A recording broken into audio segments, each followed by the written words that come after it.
오늘은 신명기 말씀을 함께 나눕니다. 신명기 26장 12절로 15절까지의 말씀입니다. 셋째 해 곧 11조를 드리는 해에 내 모든 소산의 11조 내기를 마친 후에 그것을 레위인과 객과 고아와 과부에게 주어 내 성읍 안에서 먹고 배부르게 하라. 그리할 때에 내 하나님 여호와 앞에 아뢰기를 내가 성물을 내 집에서 내어 레위인과 객과 고아와 과부에게 주기를 주께서 내게 명령하신 명령대로 하였사오니 내가 주의 명령을 범하지도 아니하였고 잊지도 아니하였나이다.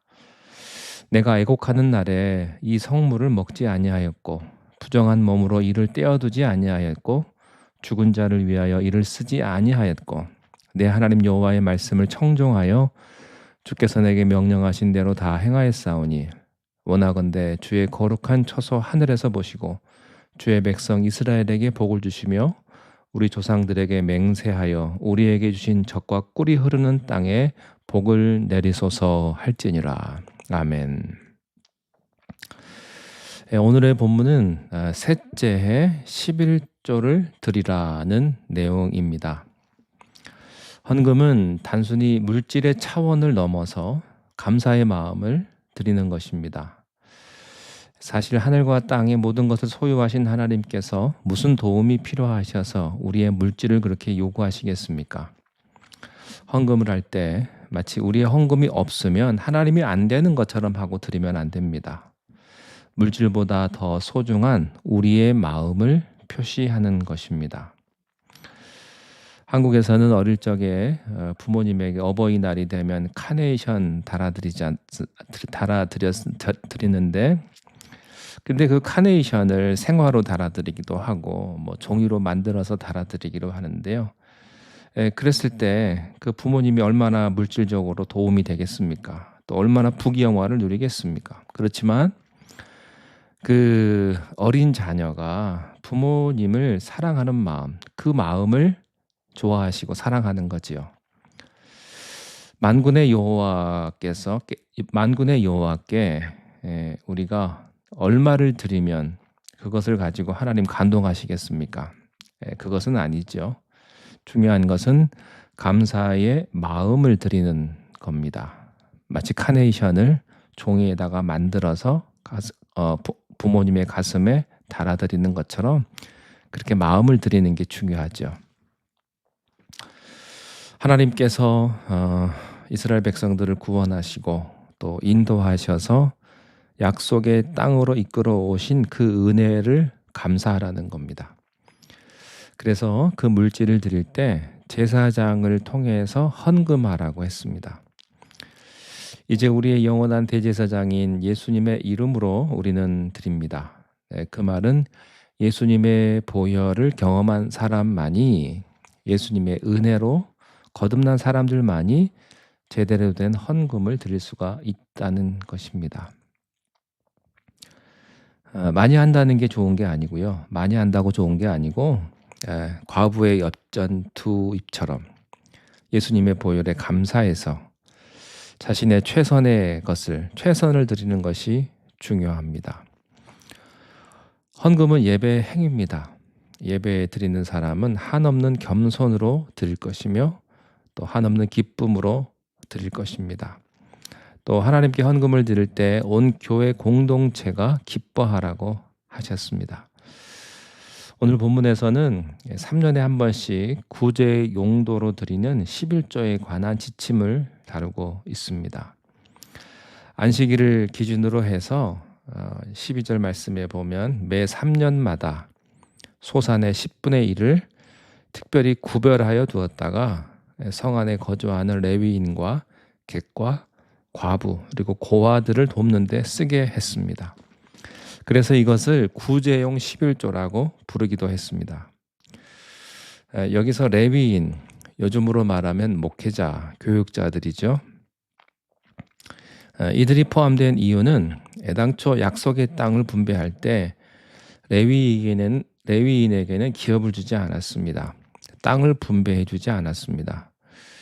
그 당시 농경 문화, 목축 문화에서 땅을 분배해 주지 않았다고 하는 것은요, 먹고 살 수단을 하나님이 주지 않았다는 거예요. 하나님께서는 성막을 섬기는 레위인들은 오직 이스라엘의 11조로만 먹이시기로 작정하셨기 때문입니다.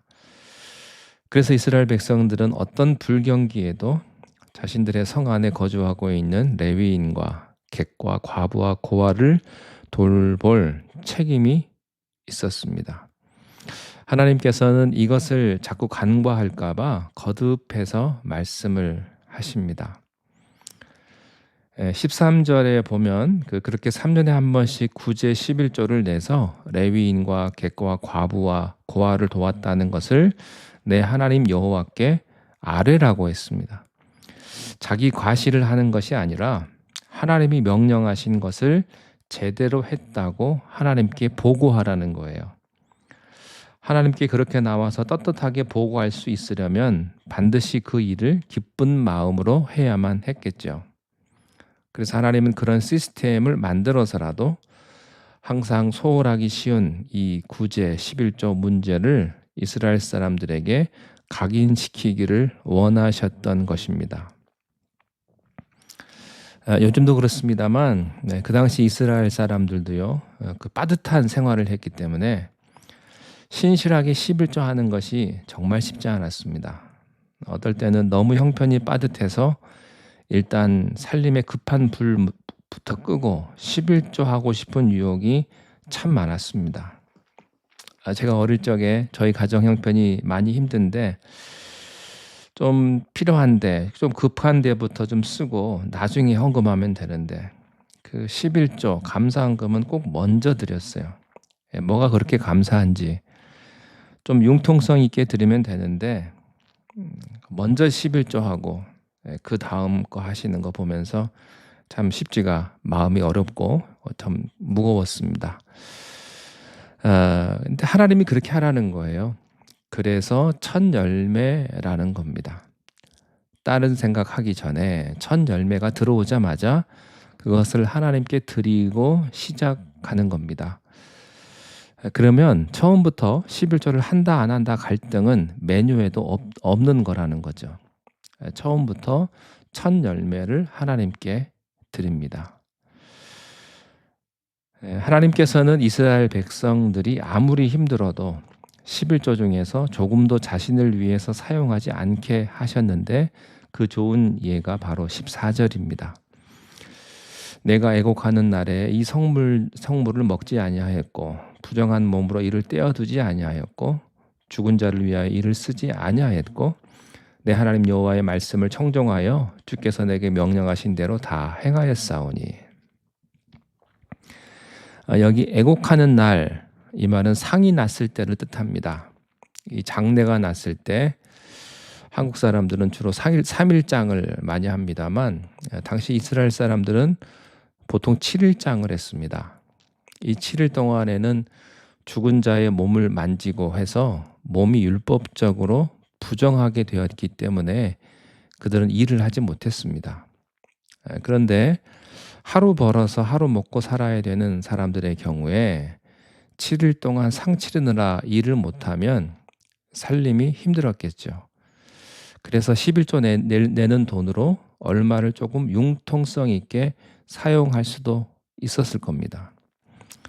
또 죽은 자를 위하여 쓰지 않았다는 말은 이 장례 비용을 뜻하는 것입니다.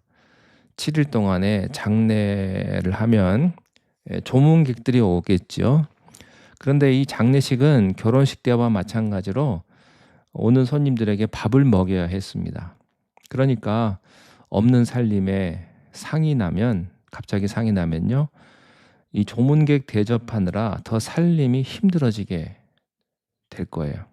이때 급하니까 장례 비용 치러야 되니까 일단 여윳돈이 그거밖에 없으면 그걸 써서 장례 비용을 치를 수도 있는데 그러지 않았다는 거예요. 한마디로 말해서 이것은 한 예지만 어떤 힘들고 어려운 상황 속에서도 하나님께 드릴 11조를 미루거나 빠뜨리지 말라는 것입니다. 이때는 정말 믿음이 요구되죠. 당장 없는 돈인데 그럼 어떻게 하나? 내가 11조밖에 그거밖에 없는데. 근데 하나님은요, 그런 생각조차 하지 말라는 겁니다. 어려운 가운데서도 이 명령을 순종하면 하나님께서 복을 주십니다. 그래서 구약에서 그 과부가 먹고 살 만한 그 음식이 얼마 남지 않았는데도 굳이 엘리사가 떡을 만들라고 할 때 그 내용을 정말 거기까지만 읽으면요, 정말 하나님 너무하시네, 그런 생각이 들어요. 어차피 구제하는 11조인데 그 가난한 과부, 정말 벼룩이 간 빼먹는 것도 아니고, 그런데 굳이 하나님은 그걸 하나님께 드리는 믿음을 보셨다는 겁니다. 그렇게 했을 때 어떻게 됐습니까? 하나님께 드린 사람 굶어 죽었나요? 아니죠. 그 다음부터 그 집의 기름은 마르지가 않았습니다.